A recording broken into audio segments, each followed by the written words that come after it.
Hello, you extraordinary humans. Welcome to the next WIP and Chat. This one is going to be a progress and work on my DP Along with Friends February Love is in the Air themed canvas. So you're going to recognize this one. Now, you've seen it before in WIPs. It's still ongoing, people. But I'm going to take you down here so you can see. Ta-da! There has actually been progress. Look, I finished the whole bottom part. Look, look, look. That whole row is done. So, yeah, it's getting there. You guys, this level of confetti was not a good choice for an event. I probably should have thought about that more thoroughly. But, I mean, just her hand right here, her skin tone, has like 8 different colors of drills in it just to get this part done. We won't even discuss the heart and the dragons. Yee. Anyway, but today we're going to be working right here in this little square and getting ready to do that. Now, before I do that, however, I showed you the diamond paintings that I got my husband for Christmas a while back. And he has completed one, so I'm going to show you what he did. Check this out, you guys. I'm going to pull you back just a smidgen, and then I'll pull you back in. Is this not the coolest thing ever?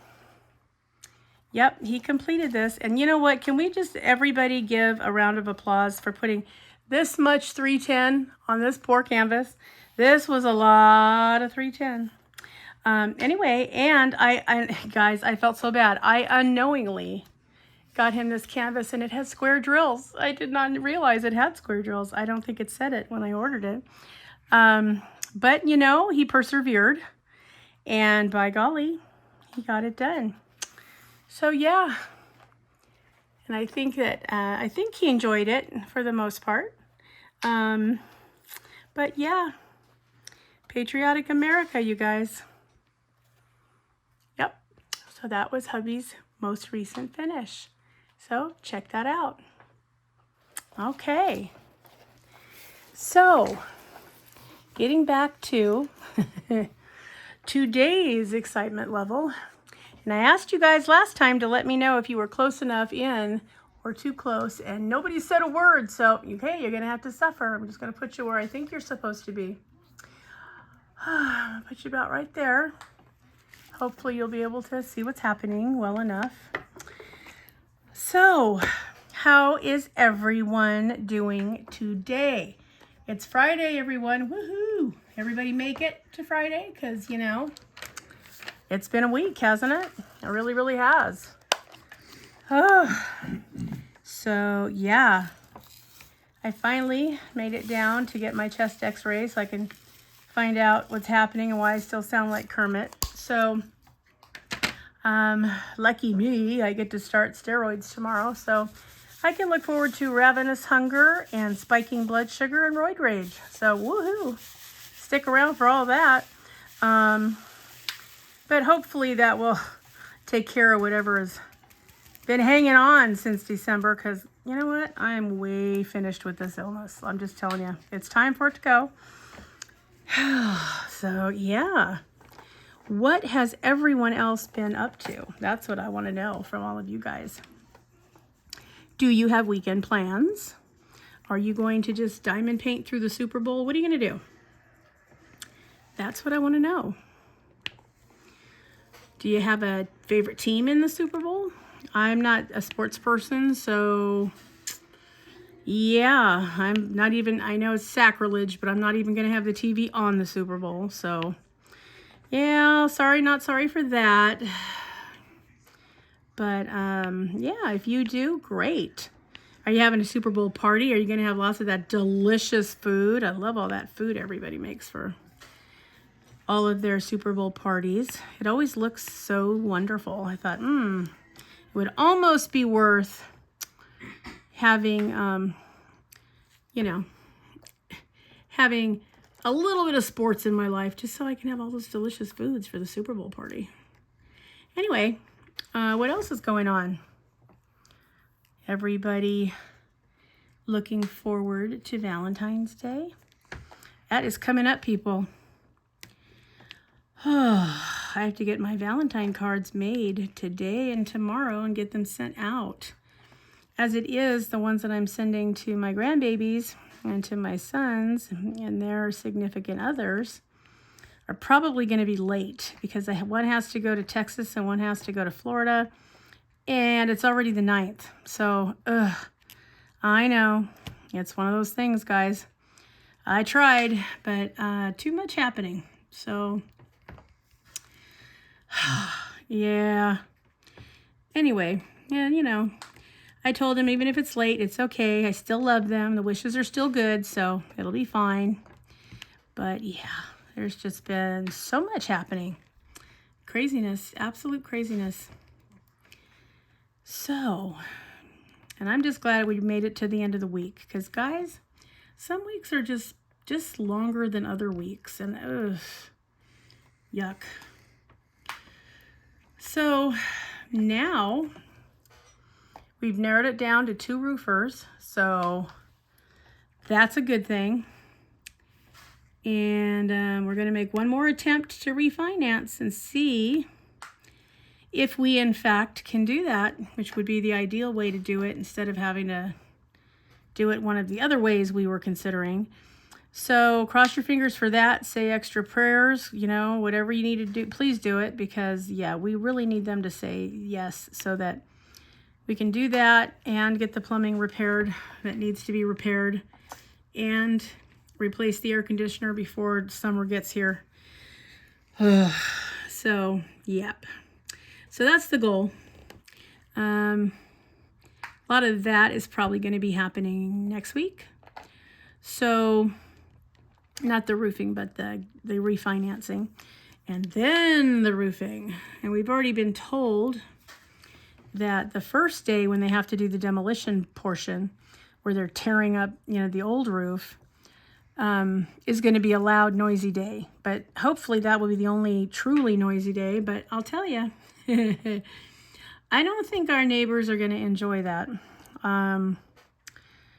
Although they'll probably be happy that we're finally getting the roof done and not having anything blow off and no shingles landing in their yard. So it might actually be okay with it now that I think about it. But it's just one day, and the whole project is only supposed to take 5 to 7 days total, including inspection time. So yeah, I don't think it's going to be a huge inconvenience. Most of them are gone during the day anyway, and the roofers leave at 5. So other than the fact it's going to be a little dusty and there's, you know, going to be shards of God knows what for a couple days, it shouldn't be bad. And then it'll be great. Then we can get the re-plumbing done. We have the old type of, what is it called? Polyethylene plumbing that they've had many a lawsuit about and that they no longer use in the industry. But our little mobile home, like I said in the last video, turns 40 this year. And it's original plumbing, and it's terrible. And we've already had a flood that happened a couple of years ago. It was a whole nother trauma.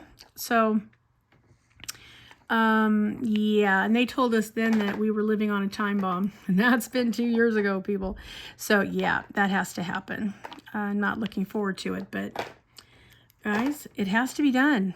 But I'll tell you, when we moved in here, which will be 10 years ago in August, we weren't planning to rebuild it from the ground up, but by golly, we sure did.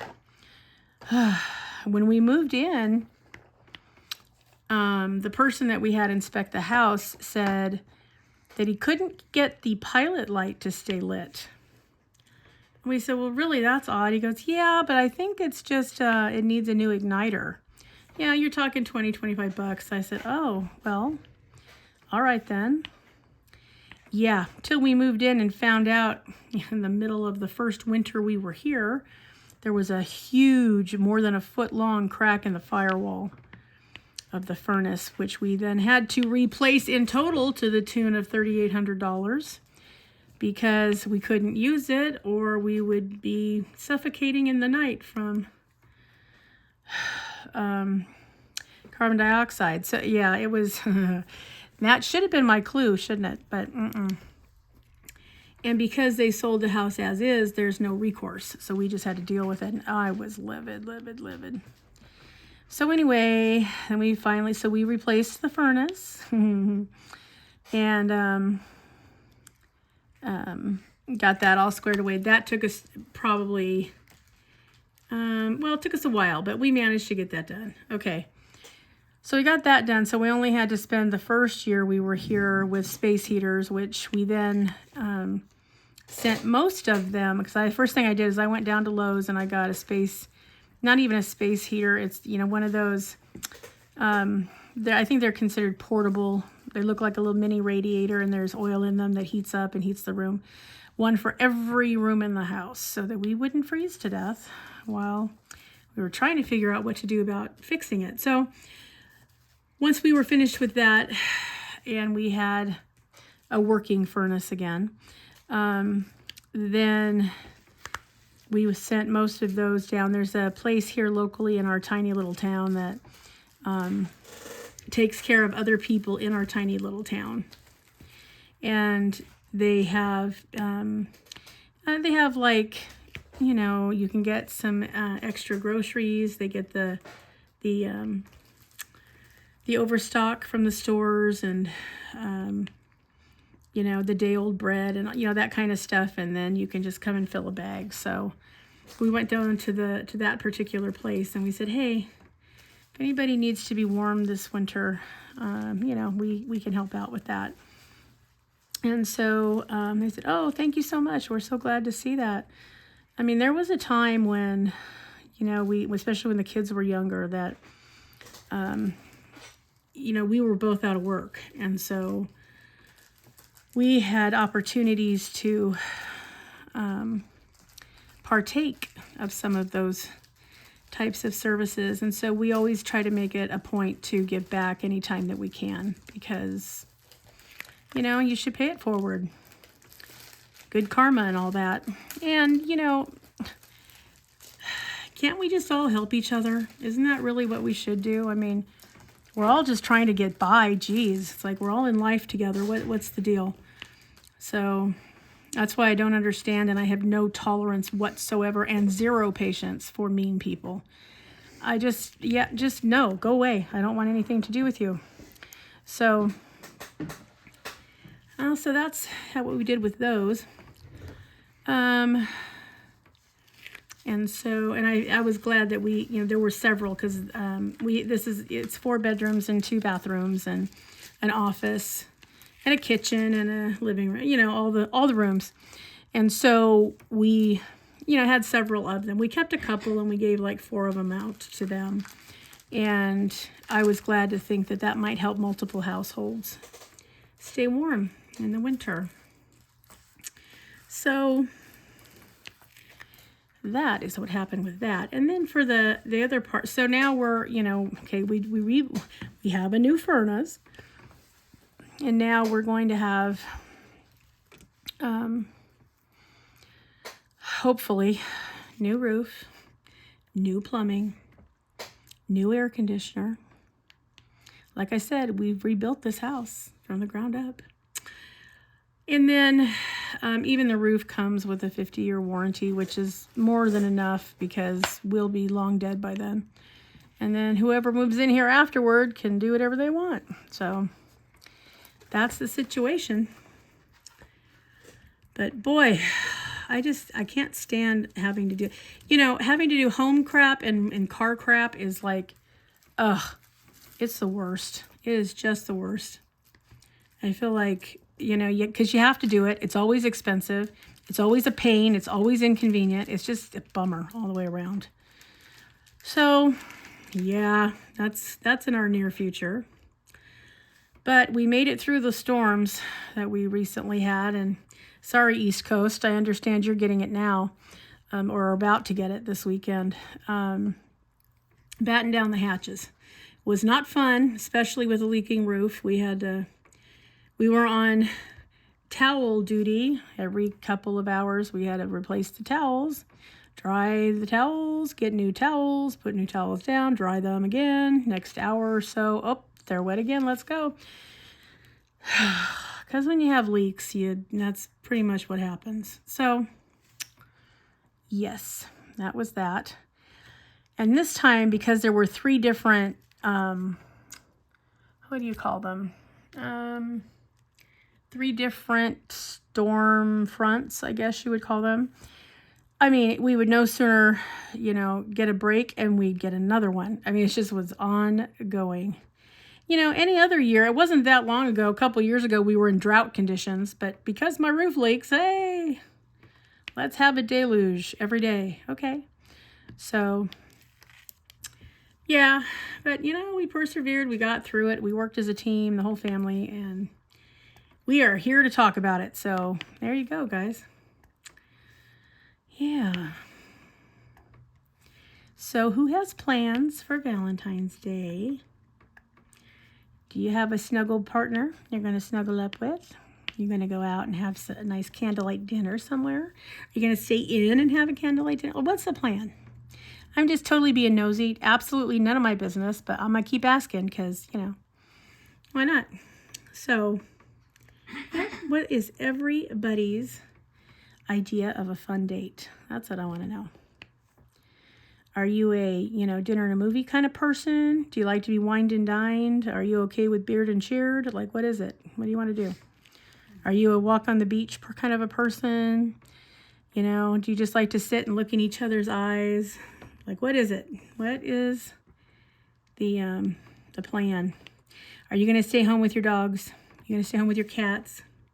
Because they need love too. There are Valentines all year long, so got to give them love. So yeah, what's going on? Yeah. Anybody going to go see any of the movies that are up for Academy Awards? We have been talking about that because I originally wasn't interested in Oppenheimer, but I don't feel a need to see depressing subject matter, but it's up for an awful lot of awards. I also wasn't planning to see the Barbie movie, but I think I'm going to see that too because I've heard really good things about it. So I think it would be fun to, go and see that before the awards are given out. So yeah, I think that would be fun. Yeah. So what has everybody's temperatures been? We've been pretty lucky. I mean, even with the rain, it wasn't too cold. It's been in mid-50s for the last week or so. Our nighttime temperatures have been a little chilly. We have been in the 30s. Last night was 35. The night before was 38. It's supposed to be in the 30s again tonight. Okay, which is okay because we have electric blankets, and so we're always snuggly. And the dogs come in the middle of the night and burrow down, freeze our feet. But they get under there, and they're nice and snuggly too. And all is right with the world. And plus, I like it a little coolish anyway because it's good sleeping weather. Keeps my sinuses clear, and it's crispy, and I sleep well when it's a little chilly. The problem is I worry about my dragons because they are not made for less than 65 degrees, especially less than 60. So that's made it a little bit challenging. So I had to make sure, I made sure, because everybody's heat emitters are always turned on. Their ceramic heat emitters are turned on at night so that they have heat without light. But, that's fine if it's 50 degrees, but, low 30s gets a little intense for dragons. And plus, all of the guys are up, so they're all awake, but Ruby's still sleeping. And so I was like, okay, let's just, see what's going on. So I double checked everybody's heat emitter. Yep, we're all working. I doubled up their blankets inside their tank. Made sure that the blanket outside their tank was, going to be there to cover them up and didn't have any holes in it, or, didn't let any cold air start circulating through. And then I double checked and made sure that our heater for the house was at 50, because if it gets below 50 inside, you know what, the heater needs to come on. So between all of those measures, I'm happy to report that everybody got through the cold nights just fine. No problems, no major issues. Because obviously I don't want them to meet their demise, but even more important, I don't want them to get sick because they got too cold and they couldn't heat up. And so, in fact, before I put Finn to bed, because he's my old man, he's my boy. I held him after I sang him his lullaby while I was holding him last night, and he fell asleep on me like he always does. And I sort of just wrapped him up in my hoodie and just let him hang there and just soak up some body heat for a while, which he seemed to really enjoy. And I just kept him there for an hour or so, just to preheat him while I turned everything on in his enclosure to preheat in there too before I put him in it. Just, as an added buffer, since he's the old guy, and not that he's ancient, but he's going to be 9 next month. And so, I want to make sure that he doesn't get chilled or, start to feel like he's cold and he can't heat up. Because it can be a really long night if that's how you're feeling. So, and I managed to keep everybody's enclosure, between 65 and 70, which is perfect sleeping weather for them. So everyone's fine. Ruby's still asleep. She didn't even know she got extra cuddles and extra, warmth. And the guys, they all did fine too. Yep. They were a little slower to wake up, which is okay. They can take a little extra time, especially when it's been cold. I would rather they take a little extra time.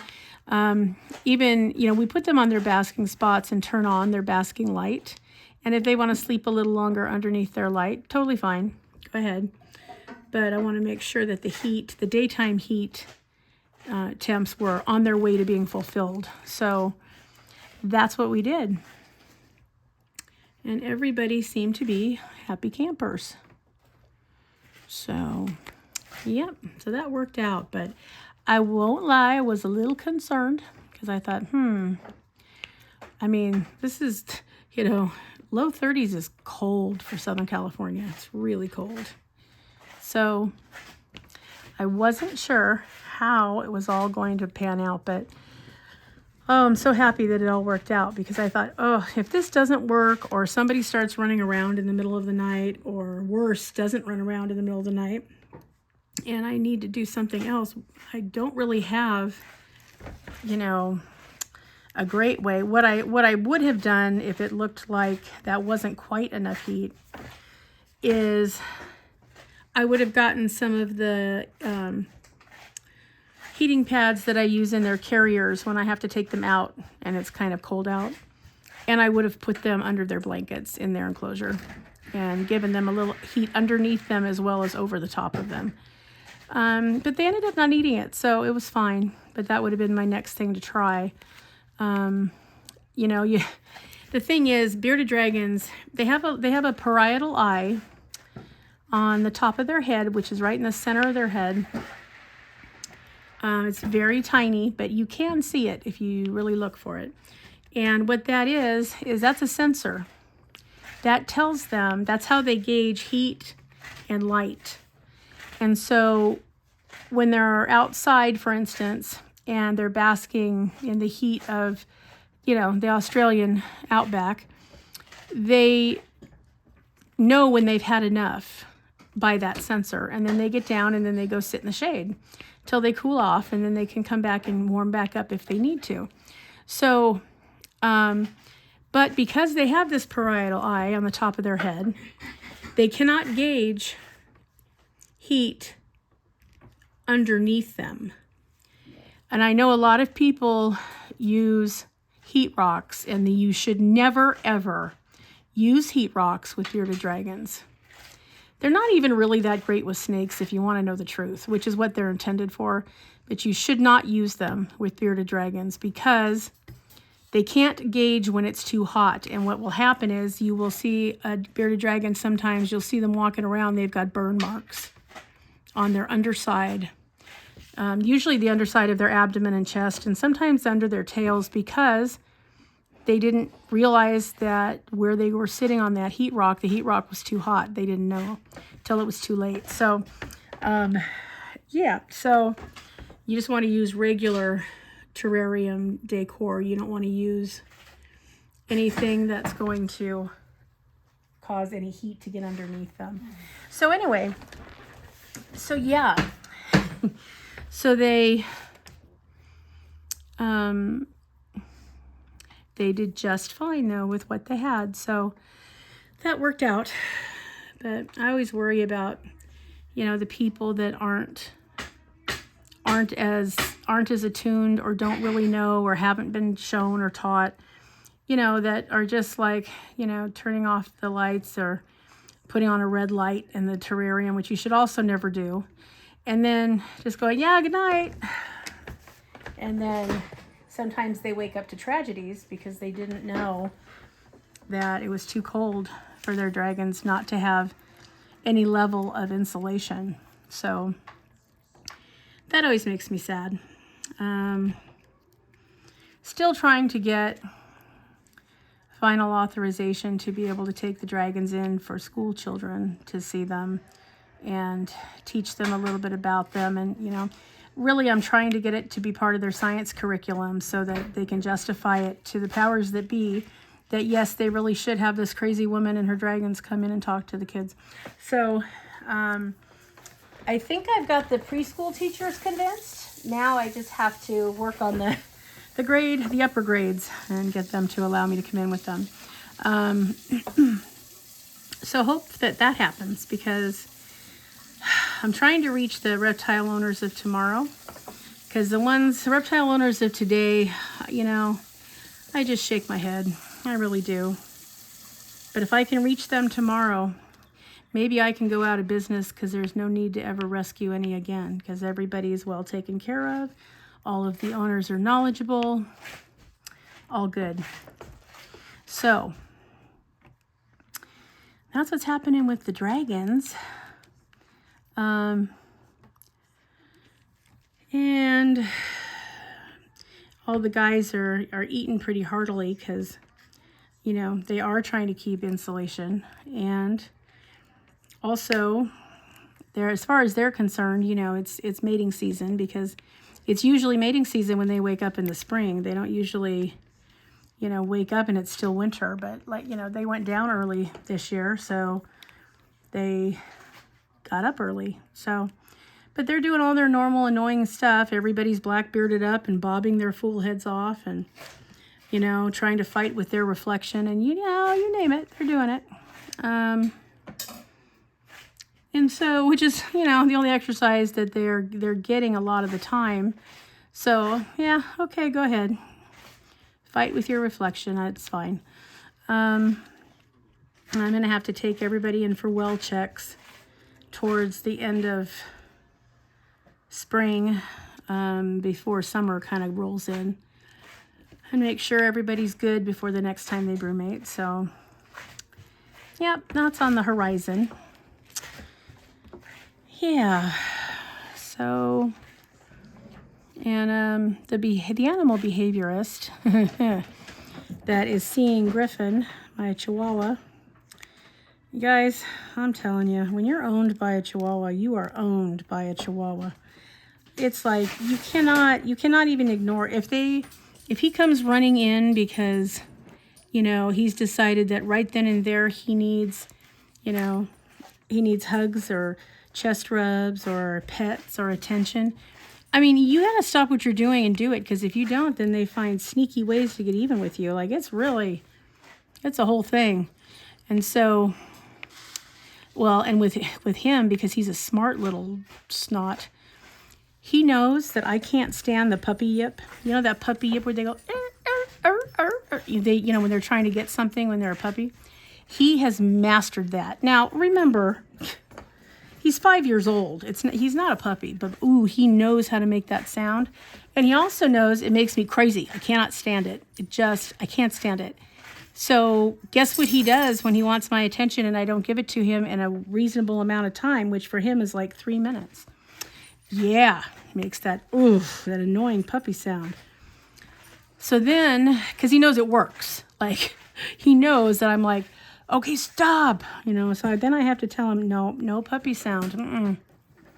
Nope, I'm not going to pick you up while you're making that noise. When you're quiet, I will pick you up. And then he sits down and he looks at me like, okay, then get on with it. And so I have to wait a minute, make sure he's not doing it, and then I have to pick him up, because if I don't do it, next time I ask him to sit down and be quiet, that's not going to happen. So, yeah, it's a lot. Yeah.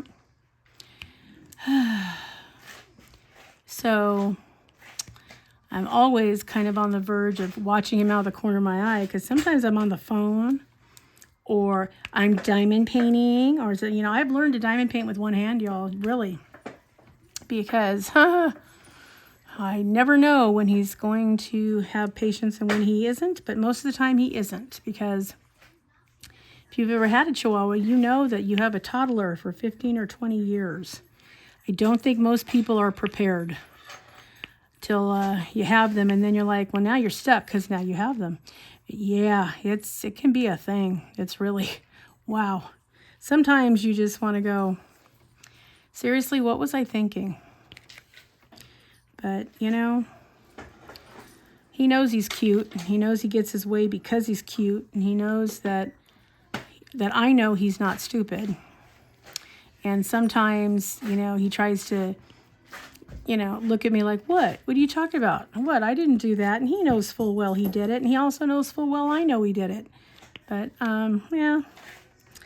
He figures, well, if I give her the cute dunce look, maybe she won't realize. Oh, I've realized.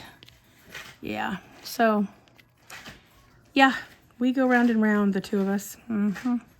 Then when you add his sisters to the mix, it can be pretty interesting around here. It's like, we were talking the other day. It's like, we just wanted one nice, sweet lap dog we could just sit and watch TV with. That would be part of our lives, and nice and quiet, and would do its thing, and we could do our thing. Yeah, no. What we got instead was 3 toddlers from Daycare of the Damned. That's what we got. So, yep, took a little restructuring and a little getting used to, but we more or less have it down to a science. But some days, man, the animal behaviorist that works with him, she comes twice a month to try to fix his little red wagon, and she's basically trying to do the equivalent of reprogramming his brain so that he thinks before he reacts instead of reacting and then biting. And, we're trying to get him to realize there are other options. You don't have to do that. So if we could do that and he could stop being such a liability, that'd be great. But now she said, I had to call her the other day because, I don't know, it was so weird. He was asleep or almost asleep. He was curled in a ball, sitting on our bed, and we were talking. And all of a sudden, he sprang up on all fours and started trying to bite my husband. And I said his name, and he didn't respond, or didn't even look like he knew I was calling his name. And I said it a couple of times. Then he tried to lunge at me, and I'm like, whoa. No, I don't think so. So I said it a couple more times. Like, he couldn't respond. I finally picked up the spray bottle with water in it, and I was like, oh, I don't think so. And even at that, I just gave him one little squirt in the face, and even at that, it took a minute, And so, and this is actually the second time. We've had him now, it was a year last month. And this is actually the second time that he's done that. And so I contacted her and I said, you know what, I don't know what this is about. But, it's concerning because he really acted like he was not really within the ability to control his own movements, and I don't know what's causing it, and I don't know what's happening, and I have, a special needs person in the house that I don't want bitten or chewed on or, lunged at, so what's happening with that? And she's like, well, describe it. So I described it to her, and she's like, okay, well, how is he afterwards? And I said, that's funny you should ask, because he's kind of confused. Like he doesn't, like he'll look at things like certain toys that he loves, and he knows exactly what they are, where they are. And like he looks at them and kind of tilts his head like he's not really sure what it is, or like he hasn't seen it before. And I'm like, what is that about? And she said, he could be having small seizures. I said, okay, don't tell me that. And she's like, well, it really sounds like that, because that confusion that he's showing. Oh, and the other thing he does is he kind of loses the ability to visually track. He uses his eyes more than he uses his nose, which is not typical of a dog. Those of you with dogs know that. But he really does. He'd rather rely on his sight. And so, but like he saw me holding the toy, and then I threw it, and it landed within a couple of inches of him, and he couldn't find it. Like he had to use his nose, and then realized, oh, here it is. And she said that it sounds to her like post-ictal behavior, which is apparently the behavior that occurs after a neurological event. Kind of that happens between a seizure and the soft reset that your brain has to do afterwards. And so she said, I said, well, what do I do? She's like, well, you really can't do anything. Give him his medication a little earlier in the day if you can. But other than that, once the seizure hits, she said, first of all, don't touch him and don't try to comfort him. Just be there, speak softly to him, and then wait for him to come to you for comfort, because he'll do that when he regains enough of his senses to remember that that's what he's supposed to do when he needs comfort, as he goes to you. Now, he knows that normally. He doesn't have any qualms about it, just like when she works with him and he starts to get irritated with her, or he gets tired of the event or the task or whatever, then he will come over and get into my arms and sit with me for a couple minutes, and then he'll get up after he's finished being comforted, and then he will get up and finish whatever tasks she has for him. Okay, but she's like, you do not want to do that or even suggest it or put your arms out or anything when he's in that kind of a state, because he isn't really in total control, and he might do something he would not normally do. And I don't want anybody hurt, so don't touch him.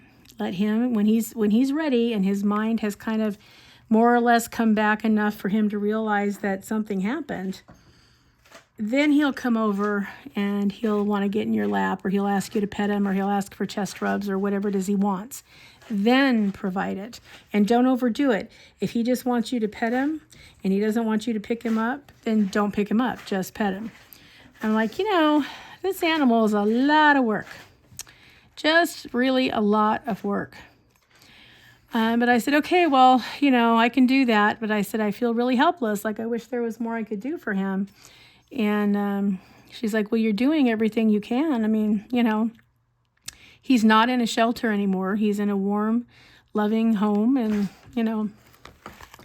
you're doing everything for him that you possibly can. And you're going to move his medication back an hour or so.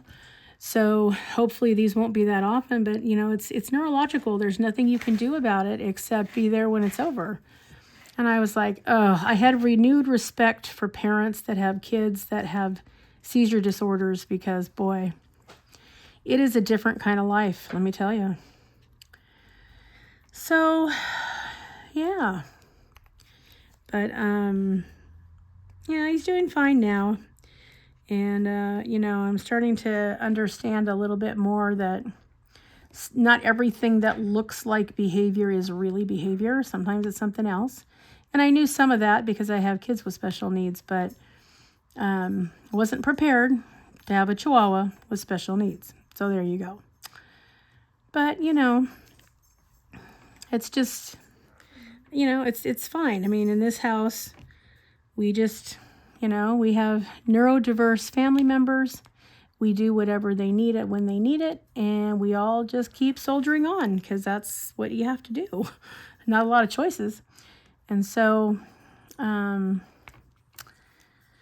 yeah, it's been an interesting couple weeks because he's literally had 2 of those episodes about 10 or 12 days apart, and he hasn't had them before, or at least they didn't appear like this before, and now they are. So it's kind of been interesting trying to get used to it and trying to, you know, remember that, you know, not to overstimulate, not to tease him, not to make him, you know, strung out in any way that might preempt one of these kind of situations. So she said that she wants to go with me next time I take him to the vet to get a medication refill so that, you know, she can confer or whatever with the vet. And okay, whatever, knock yourself out. You're more than welcome to go. It's not that interesting a place, but okay. So that's on the agenda. Probably coming up. I think I have, I want to say 10 or 11 days of medication left. So I'll have to call and see if he needs to come in this time to be seen or if it's next time. Because I don't know how it is everywhere else, but in California, if you have an animal on medication, you have to see them every 90 days. I mean, literally put eyes on them. So you're required to come in for an office visit to get the refills. So imagine that's going to be coming up soon. Maybe not this time, but definitely the next time. And so that's happening with him. The other 2 dogs, you know, are girls. So much to his chagrin, he does not understand why he needs sisters. He could not care less. So doesn't feel like there's any value to them being here whatsoever. So that is sometimes interesting. And I'm just glad everybody's spayed and neutered. Let me just say that right up front. So yeah, that's been an interesting thing to have to work with and to find out because yeah, that was news that we were not anticipating. So yeah, between the dogs and the dragons, it's kind of an all the time issue. So anyway, and that's okay. You know, makes life interesting. So we just take it and roll with it. I think if you've never had a special needs person or people in your life, let me just tell you, the most important thing that you learn, and to be fair, you learn it fairly early, is pick your battles, because you can 100% battle all day, every day, which does nothing but raise your blood pressure and does not accomplish literally anything else, but it can build resentment depending on, you know, what the issues are. So, you know, you have to really think about, is this worth the battle? Because you don't want to lose the war by battling every little thing. It doesn't matter what other people do in their house. That's not the issue. You need to know, is this worth fighting about? Because otherwise, I don't think so. You know, I'm not going to pick this one. I'm going to pick one that matters more or has more of an impact or, you know, is something that is not negotiable for their own well-being or whatever it is. But yeah, you do not go and nitpick every little tiny thing. The other thing that you do is you pick, you know, I'm going to say 5 or less home rules that everybody abides by that are not negotiable. You put them in writing and you put them where everyone can see it. I don't care if that's on the fridge. I don't care you know, where you put it, but somewhere where everybody in the house can see it. And that's what you enforce. You do not have 75 tiny little rules. You do not need to talk about every little tiny thing. You do not have to, you know, bicker about every little thing. So, yeah, that's the whole thing. I got about 15 more minutes, guys. And so, the moral of the story is you have to pick your battles. So, I mean, I've been into houses where I'm just like, number one, your ADD child is not going to remember all those little nitpicky rules. Do you want him to remember to brush his teeth? Or do you want to nitpick that he leaves the top off the toothpaste? Like, you can't have it both ways. And I mean, you really can't, because it doesn't matter how wrapped around the axle you get. They can only do what they can do. So, you know, no. Now, if you're wrapped around the axle about the lid to the toothpaste, okay, then let it go if the hairbrush or comb isn't put back in the drawer. Like, you know, really. So, yeah, those are the things that you learn first because they affect you right away. So you go through that whole phase. Then when you realize to start letting stuff go, it doesn't matter how everybody else's house is run or how your house was run when you were a kid or all the thousands of people with their advice. None of that matters. What matters is you and your family have to make it from sunup to sundown every day. Every day. You cannot do it if you're going to have every single opportunity to fight, and there will be many throughout the day. All that's going to happen is you're going to make yourself a neurotic mess, and your kid is going to be resentful because you're asking something of them that they can't give you and punishing them for not being able to give it to you. Do you see the recipe for disaster that brings? Because it really, really does. So yeah, you guys, that's my pearls. I guess I've reached that age where I can offer some advice, you know. Just call me a sage. Go ahead. So, yeah. So because I learned that early on, because my oldest is the one that has the worst attentional problems, it was much easier when the others got around because I understood it. I got it. I can see it. I realized where I went to foul with the first one. So, yep. That was what happened. And now, you know, that first one has a son of his own with every bit the ADHD he had and then some. So, you know, that's the mother's curse. You know how when your mother says, I hope when you have kids, you have one that acts just like you. Yeah, see? It worked. He did. So, yeah. But at the same time, my grandson could not have a better father because he's already been there, done that. He knows what it's like to try to go to school in an environment where everything ADHD has is frowned upon and not a lot of understanding, a lot of punishment. That's about it.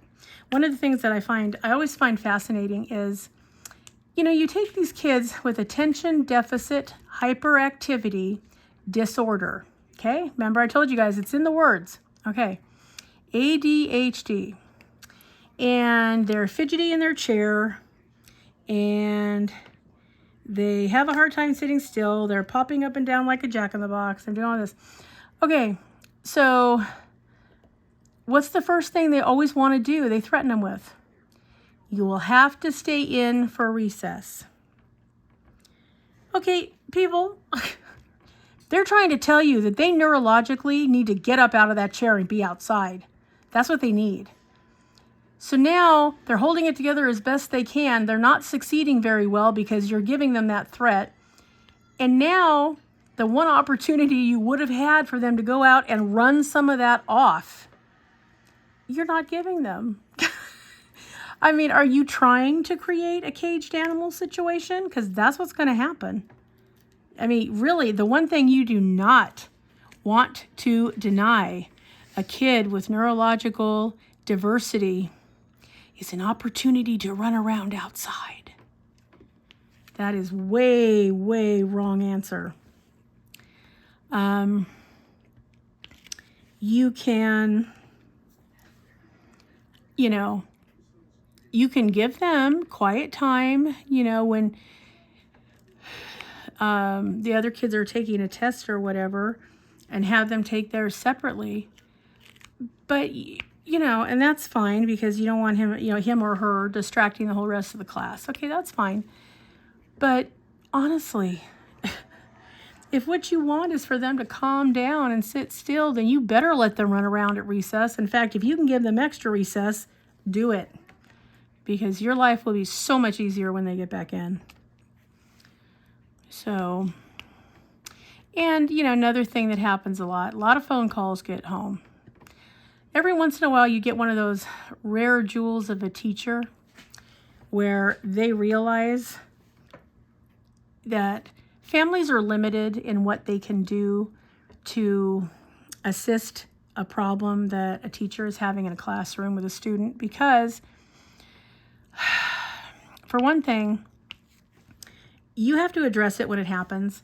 You cannot be irritated because my kid did something at 11 o'clock in the morning and then tell me at 3:30 in the afternoon and expect me to come back and do something about it because, it's way old news now. So whatever I might have done is going to have zero effect because it's over and done. In his mind, he's been on to other things for 3 hours. So it makes it hard. Now, what you can do is you can email or call a parent and say, okay, this is what happened. This is, and for God's sake, teachers, will you please only say to the parent what you actually observed yourself? Because I don't want to hear about your kid was acting up and turned around and punched somebody. I want to know what the antecedent was. What did the kid that he punched say or do first? Because bet me when you call me, I'm going to ask you. So if you don't know, find out or write it off as a learning experience for everyone. Because if I know that my child is not an instigator, retaliation, oh yes, no question. Big time retaliator, but not a provoker. So, especially if they're, third, fourth, fifth grade where they've had some school under their belt. They know the rules. They're familiar. They know what's expected of them. They know how they're supposed to act and not act when they're there.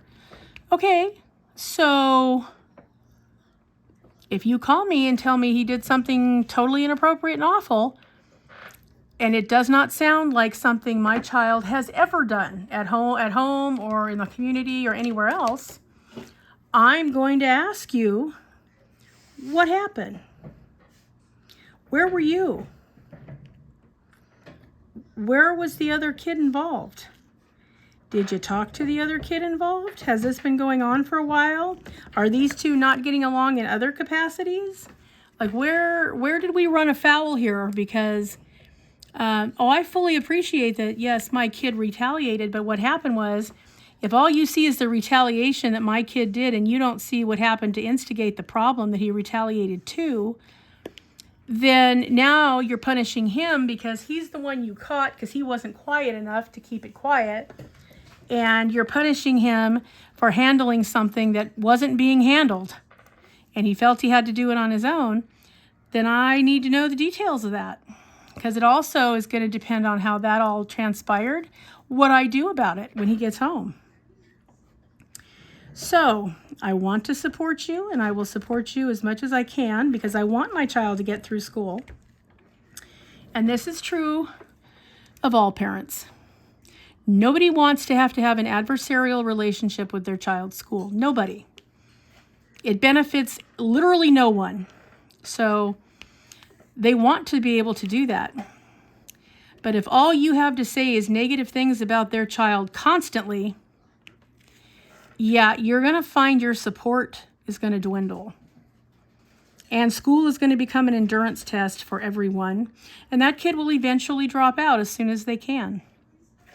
So rather than go through all that, try to know what's going on. Now, of course, you can't look everywhere. You can't see everywhere. If a parent says, I really think it's appropriate for little Jane or little Jonathan to have an aide in the classroom, because I think he's going to need more supervision than you can provide and still have 30 other students. Support that. Make it clear that you think that's a good idea. You know, the school may have some issues about it, but the reality is, hey, look, you're one person. You've got multiple kids and a curriculum that they are insisting that you teach on time every year. Okay, you're not superhuman. You cannot have eyes everywhere at once. And you certainly cannot trust what the kids are saying is happening, because we all know that that can fluctuate a lot. So if it comes up and you need an aide in the classroom, you need an aide in the classroom. So, you know, that would be money well spent if everybody else got educated too, and the kid finally felt like there was support, and somebody else was there to see what the antecedent was, so that you don't have to have big arguments about it later, and maybe you can handle it right as it comes. Then literally everyone wins. I have seen teachers and students that were just on the verge of hating each other with a passion. Get an aide in the classroom, either one for the teacher or one for the student. Ideally both, but that can be hard to pull off. But one even. And those, pretty soon, that teacher and that student are just each other's biggest advocate. Why? Because they weren't fighting a losing battle that neither one of them could win. The kid was not being asked to do something that he neurologically could not do. The teacher is not being asked to correct something that she cannot monitor. And, you know, life went on. Sometimes extra eyes and ears can literally perform wonders. And I know there's all this hype all the time about, oh, we don't want them to be dependent on anybody, and oh my gosh, we can't have that going on, and, you know, we don't want to give an aid for more than 2 years. Well, okay, here's the thing. You're going to have to do whatever the services and supports are for the kid anyway. Otherwise, lawsuits will ensue. And again, nobody wants that, because that just takes away more funding from more students, because you know you're going to ultimately have to pay off the family of the one that now had to go get services or supports out of their own pocket, which is a violation of FAPE, which is free, appropriate public education. And you know, it's like it all could have been handled so differently. So yep. And, you know, some schools are like, well, you know, it doesn't teach them how to get along in the world. Doesn't it? I think so. I think it does. How many of us have had to, who try to work it out with a coworker, finally not be able to, and have to go to our supervisor and go, look, you're going to have to move one of us, or one of us is going to have to be off this project because this is so not working. Okay, it's the same thing. And, you know, to ask more of kids than we can give as adults is ridiculous. So, you know, think about all those things. If you got a kiddo at one of the schools that struggle, there are ways that you can help a kid that's struggling that really doesn't cost hardly anything. So, you know, sometimes it's a schedule change. Sometimes it's an activity change. Sometimes it's a different day because they're overwrought because something that they have to do on this certain day just overwhelms them along with everything else that they have to do. And we move it a day and all of a sudden, voila, problem solved. But you got to think outside the box, people. You know, we're not robots. We're human beings. Some of us have strengths and challenges different from the rest. And so, you know, little outside the box thinking goes a very long way. I mean, I have had nonverbal students that I was helping to advocate for their family at their IEP meeting. We'd make suggestions. I would go and observe and make sure it was being carried out the way that the child was indicating they needed it. Come over and cry with relief and hug me because they felt like finally somebody got it. And it was not anything major. It's just like, you know, instead of fighting this battle, can we maybe think about ways that the biggest problem is no longer a problem? Surely there's a way to do that. Let's give it a shot. We're not going to be any worse off because we're already at wit's end or we wouldn't be here. So, yeah. And don't let, well, we've never done that before, be a determining factor. I don't care. There's a first time for everything. Maybe you're going to do this from now on, but you're going to do it in this case regardless because that's what needs to happen. It's like, it's okay. I promise adults that you're going to live through it. And you're going to be demonstrating and role modeling for the student that there are better ways to handle it. And sometimes just thinking about it and trying things is what you have to do to get to what you need. So, yeah, that's the sermon about that. It's near and dear to me, not just because, you know, my kids had special needs. And if I had a nickel for every IEP I had to go to for them, oh my God. And the years when they were in 3 different schools was really hard on me, really hard. But also because I've helped so many other families, and now I see my grandkids struggling with the same thing my kids were struggling with 25 years ago. Like, really, can we progress here, please? There's no reason that we're still having this stupid argument. What we need are solutions. I don't need you to restate the problem 112 times because you're not going to change the problem, and neither am I.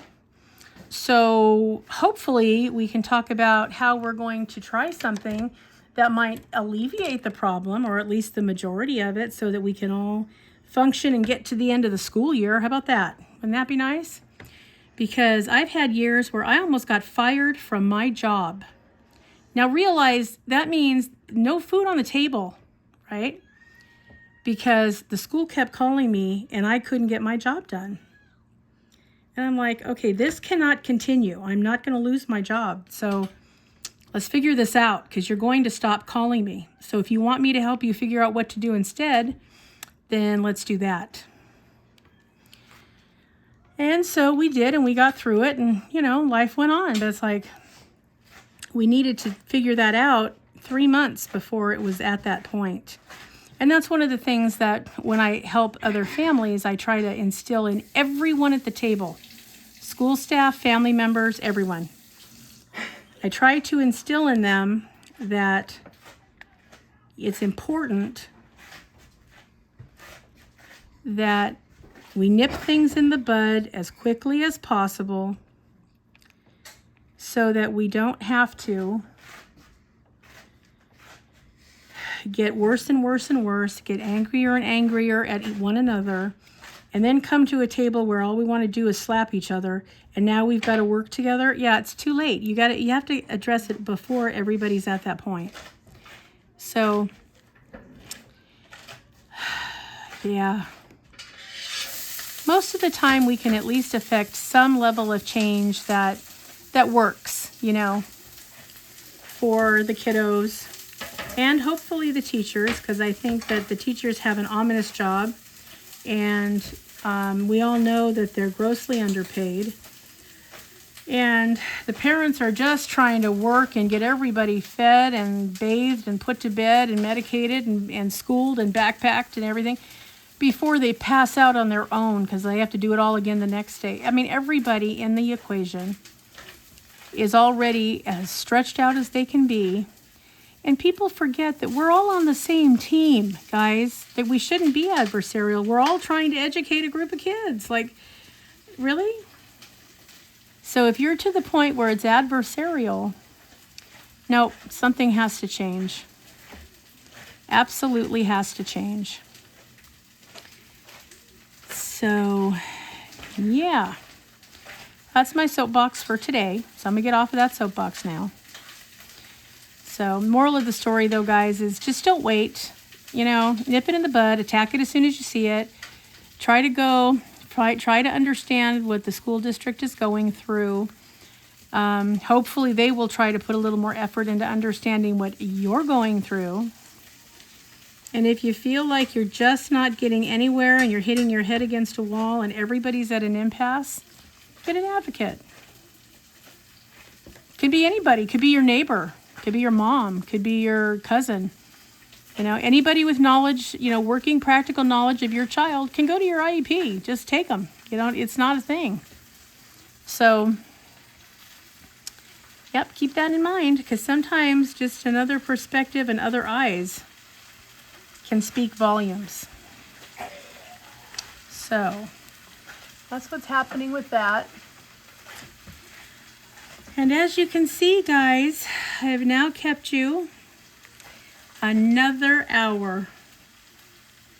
All right, guys. One thing I do want to ask you, though, prior to ending here is I had this thought, and I'm just in the thinking stage, and I have no idea how it would work, what it would be like, or anything. But I was listening to another diamond painter talking about how they were working on a canvas, and they thought they were going to love it, and they just didn't. I mean, you know, so they have this WIP, and it's just sitting there because they don't really know what to do with it. They've already kitted it up. It's already been started, and they're getting no joy out of it at all. And I thought, wouldn't it be nice if, and here's where I want your opinion. How do you guys feel about this? Do you think this is a yay or a nay? If there was something like some kind of WIP exchange. So hear me out. So let's say you get this diamond painting, you're all excited about it, you kit it up, and you're like, wee-haw, and you go and you start to work on it. And you work on it, and you go, oh, no. This is not at all what I was expecting this to be like, and I'm really not enjoying it. It's giving me no joy at all, and, oh, I'm just hating this. Okay, if you could go to some kind of a website or, you know, someplace where everybody could get to, and you could look at the WIPs that other people had who feel the same way that you do, and you could look and see if there's one you like, and if there is, if you could exchange WIPs. So they send you theirs, you send them yours, and you just complete the WIPs that are out there to be completed. You know? I mean, I was just thinking, it's a way that you could not feel like you are out the money, not feel like, oh, this was a mistake. You know, because if you see one that you really like and they like yours and you exchange them and they both get done, then wee-haw, that's a win-win for everybody, right? And you're not stuck doing the one that you have already determined is not for you. And, you know, you could just go on and exchange WIPs, and, you know, when it's completed, everybody's happy because they have a completed WIP and it's not sitting around collecting dust and taking up room in your stash. And you don't have to feel, you know, grouchy every time you look at it. Like, it would be taken care of. So, I don't know. You guys tell me what you think. Is that like just really outlandish? Is it something that you would like to see? I don't think it would cost necessarily anything except maybe some postage.